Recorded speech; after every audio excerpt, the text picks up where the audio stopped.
I was born in that home that we used to rent. There wasn't our home, but it was real close to the church. And when I grew up, I was, just playing like the rest of the kids. I mean, my mother had 10 kids altogether, so we were not rich. The house was very small, 2 bedroom, but we did go to church all the time because it was right next door to the house.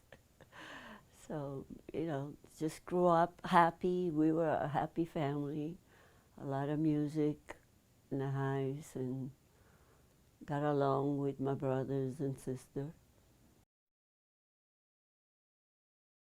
That was my sister, Francesca, but we call her Franca. And my brother, Vincenzo, was the second. Then my sister, Maria. And then I had a brother between her and me. His name was Nicoletto. Then it was me.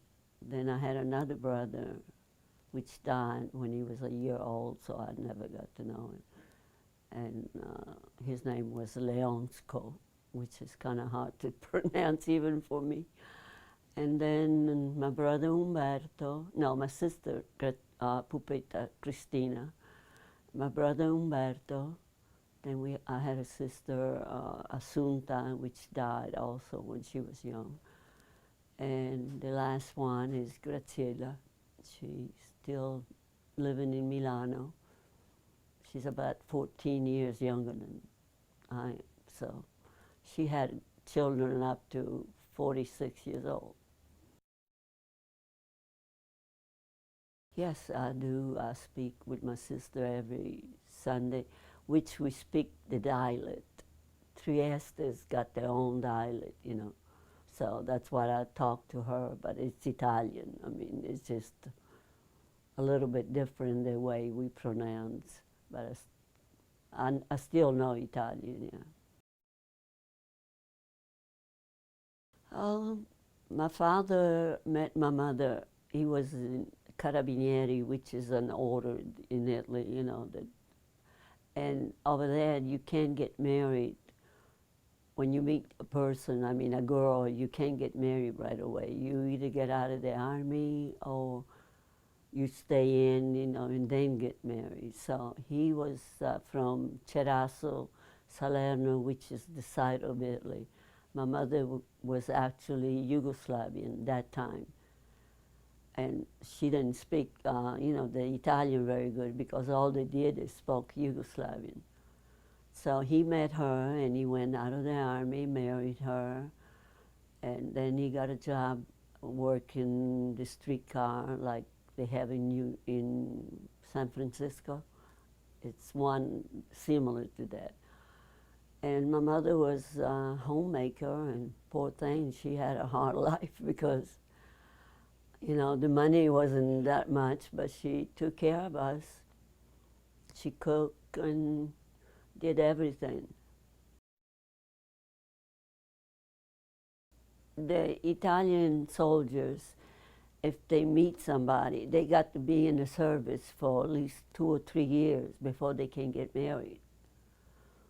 I think it's still that way because my sister in Milano, which he was also a soldier, got out too, like my daddy did. So I don't know why it was, but that's what it was that time. And my daddy just got out of the service to marry her. They would have to wait, I think another 2 years. I don't know if it's 2 or 3 years, but that's the way they met. I had good parents. My father used to love to play cards, and sometime my mother used to send me to get him home so supper was ready. And he said, just a minute, just a minute. He probably was winning, so he didn't want to leave because we was good at cards. In the wintertime, I would wait outside looking to see if he's going to get up. And he never did, and I never went back home because my mother used to send me back, so I waited for him, sometimes half an hour. So when I saw him get up, I finally went in the front and we went home together. I tell you, those Napolitani, they are something else. My mother and daddy slept in one room. When my brother Umberto was born, he slept with them. We had a double bed, which is bigger than the bed over here in Europe, you know.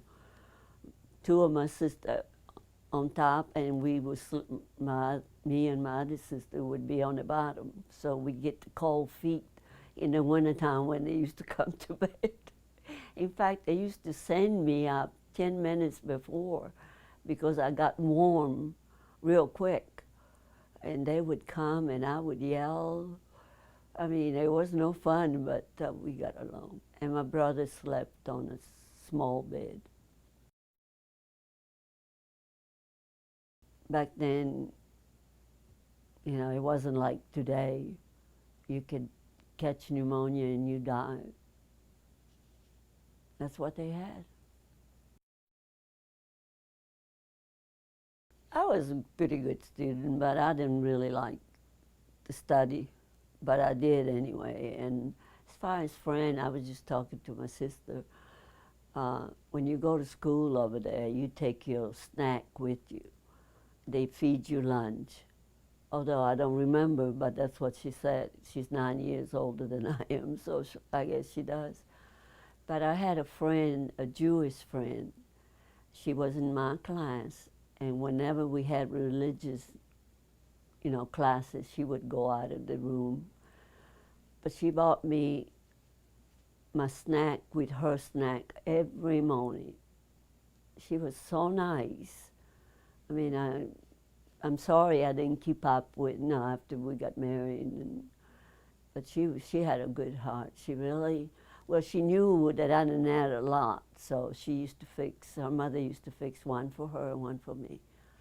And I had a lot of friends. Some are here in the States, married also with GI, and we always play outdoor. We didn't have all this computer thing, and I think it was best for us than now, because we stay out. We would go in the summertime, we leave in the morning, come back for lunch and go play again. We used to make, you know, with rocks. The girl had the bedroom, the kitchen. I mean, that was nothing, but we had fun.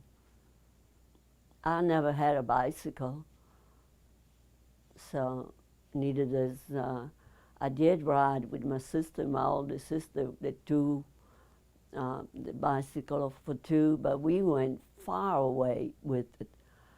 And the good thing was when we were going up the hill, I always had my feet out. I let her pedal. I said, I'm not going to do all that work.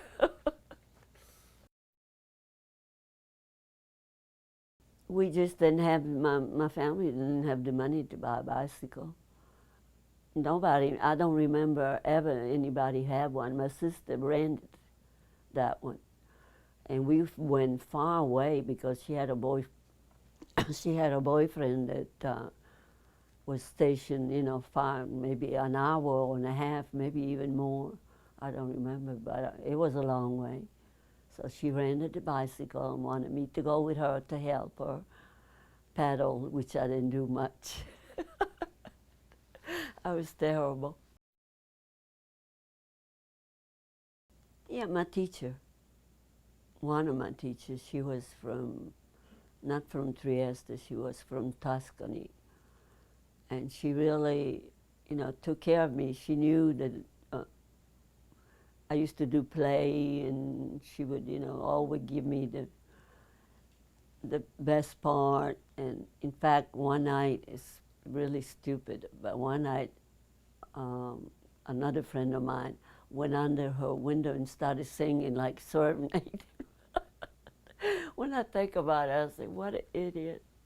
But it was fun. And she really was a nice teacher.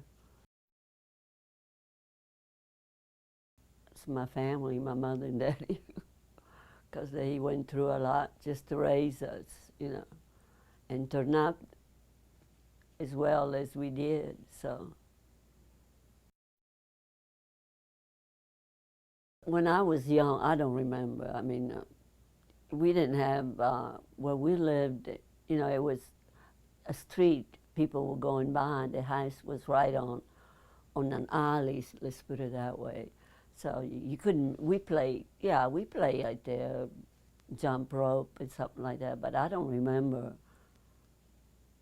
back then that, you know, I remember when I was going to school, and then summer and we used to play outside and just talk. We did a lot of talking. In fact, a friend of mine that lives in Texas, and we always said that we were going to marry an American, and they all laugh because they say, oh yeah, they're going to come here and get you, you know, not knowing that they will come, but they all would tease us. But we did, both of us married an American, so it came through. We were lucky because Trieste didn't get bombed for a while, you know, Sicily and the southern part of Italy, they got the worst. Uh, we used to watch the airplane going up when my mother would hear that, and she knew they were full of bomb because they made a lot of noise, and we would watch and just look. Then one day, all of a sudden, my mother started yelling, they dropping bomb, and we laughed because we thought, you know, she was kidding, but she wasn't. We just got in the house, and the bomb hit the corner. I was putting my daddy's lunch on the table because I didn't want to go in. We used to take his lunch at the tram, you know, where they work, and I didn't want to go. So when I ran in the house, I put the lunch on the table, and the bomb that fell on the corner knocked me under the table. Good thing the bomb was small back then, and not something like today. But the corner of the house fell. And then I hear my mother calling me, and I said, I'm okay, I'm okay. And I ran where they were all holding the door like you know, that was the safe thing to do. So then we ran, and they really bombed our town. We couldn't live there. We lived for about a month in a big room with 15 or 20 other people, family, until they found us a place to live, you know. We couldn't live in that. So there was bad too, because every time the siren would go off, we had to run and go underground, and we used to sleep with the suitcase ready to take with us. I remember one night it was pouring down rain, and we got to the first floor, and my daddy said, if we're gonna die, we're gonna die dry. So we stayed in, we didn't go nowhere. But it wasn't fun, no. Then I went to school downtown, because we lived, it's just like San Francisco. It's built, you know, the city is down, and all the houses is up the hill. And every time the siren would start blowing over there, I would always run home. I didn't want to go. They had this tunnel where people would go. But then my mother said, no more, you're not coming home, you're staying home. So I didn't go to school that year. 12. The war, it lasted 2 years for us over there. Because in 45, my sister was born, my youngest sister, and it was still going on. I was born in 31. And she was born, yeah, 45 she was born. So I was about 12, 13, 14 when it ended. 14, she was born in May, and I think the war stopped in July, or something like that. It's a long time.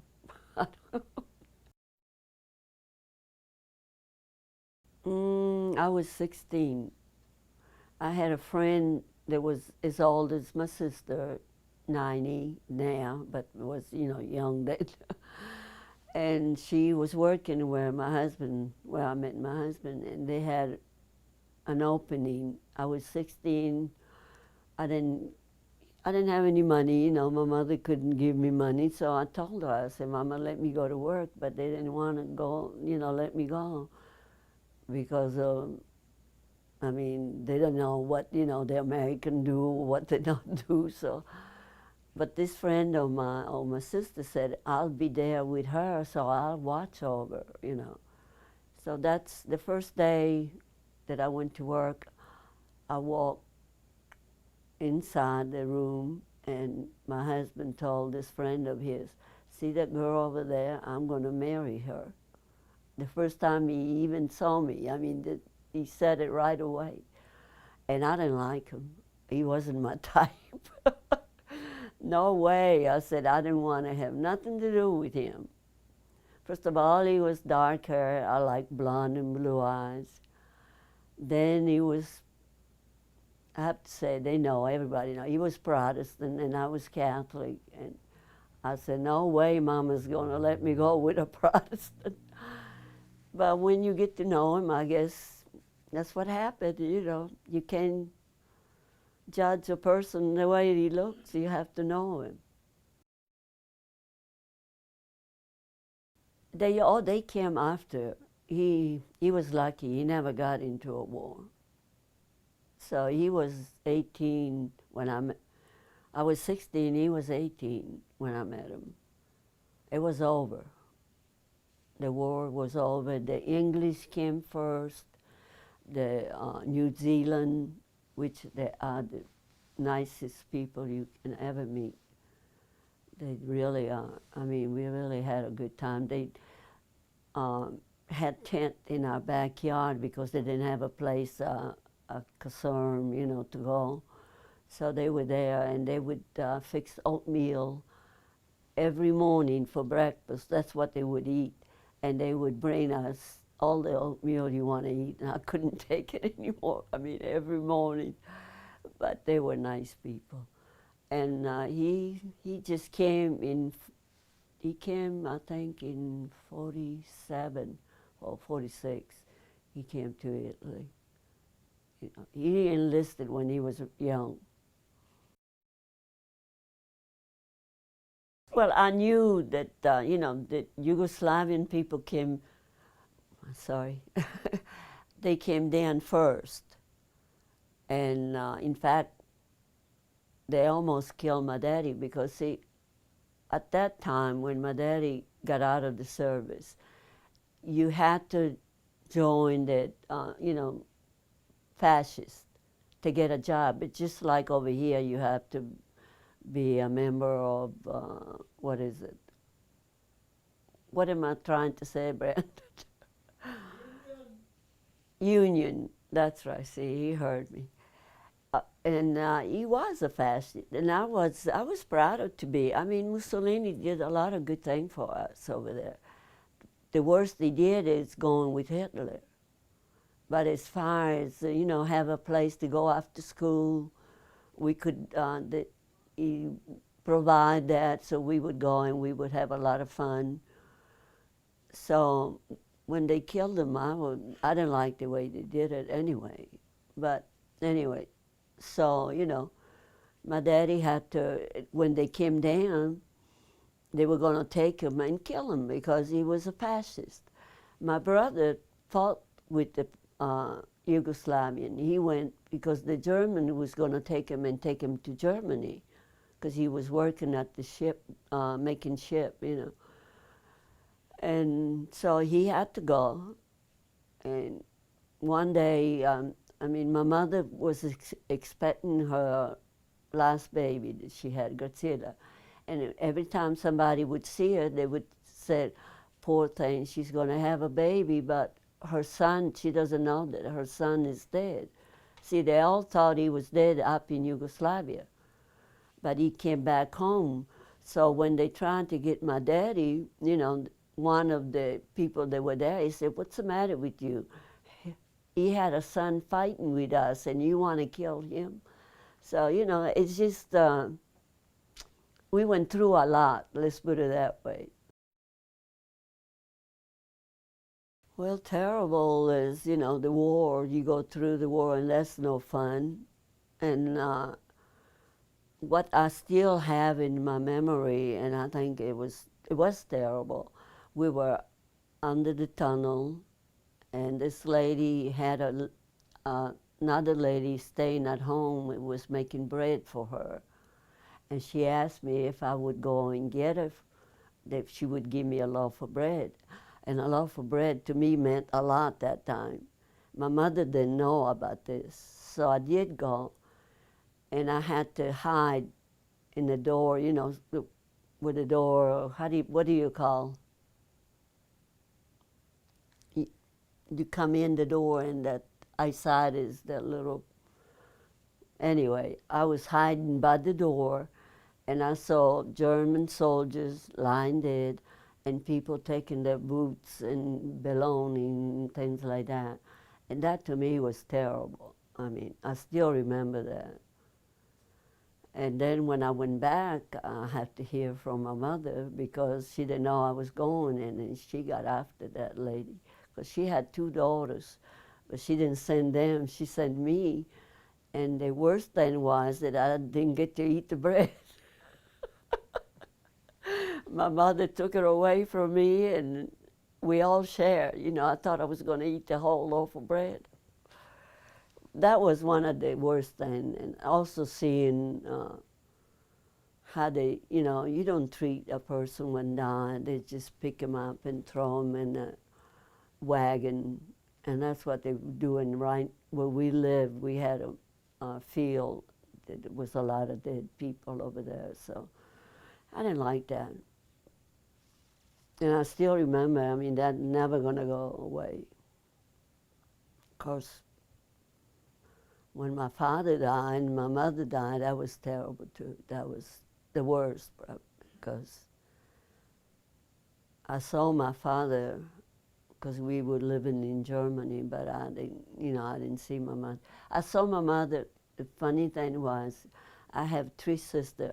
Well, one died in the States. And each one of them, my youngest sister that lives in Ohio, went in June. My other sister went in July to see my mother. And we were there in September. So she got to see all three of us with our kids. And when we got ready to leave, Johnny said, "Mama, we'll see you, you know, again." She said, "No, you're not going to see me." And she died in September, the same time I was there. So that was awesome. I mean, I was glad that I went.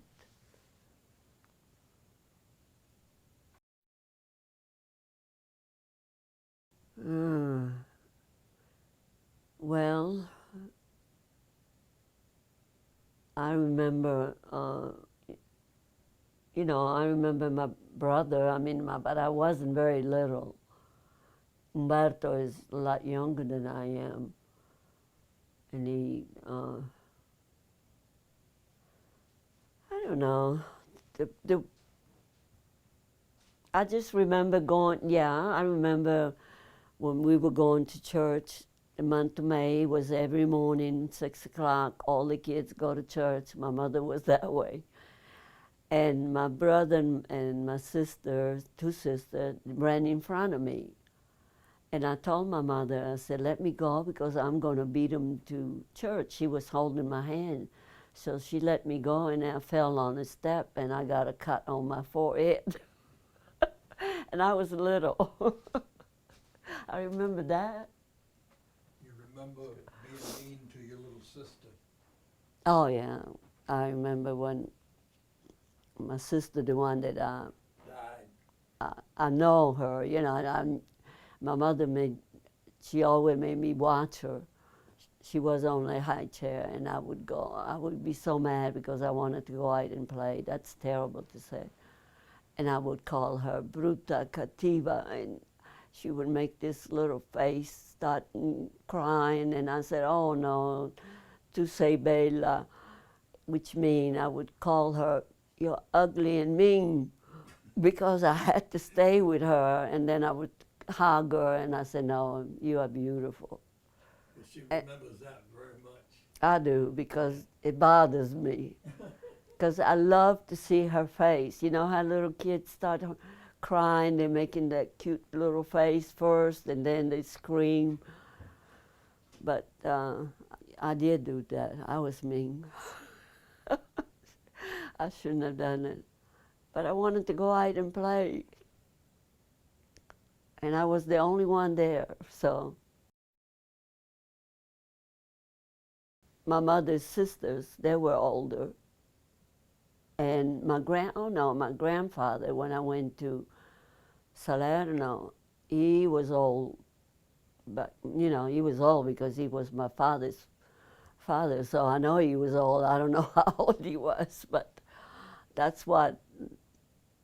I met a lot of old people. Brandon.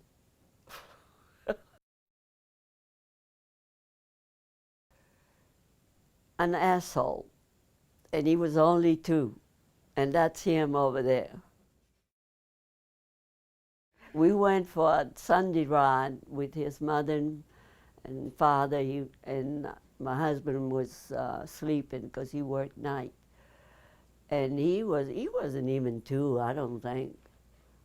And I don't know what I said, and he said, "Grandma, you're an asshole."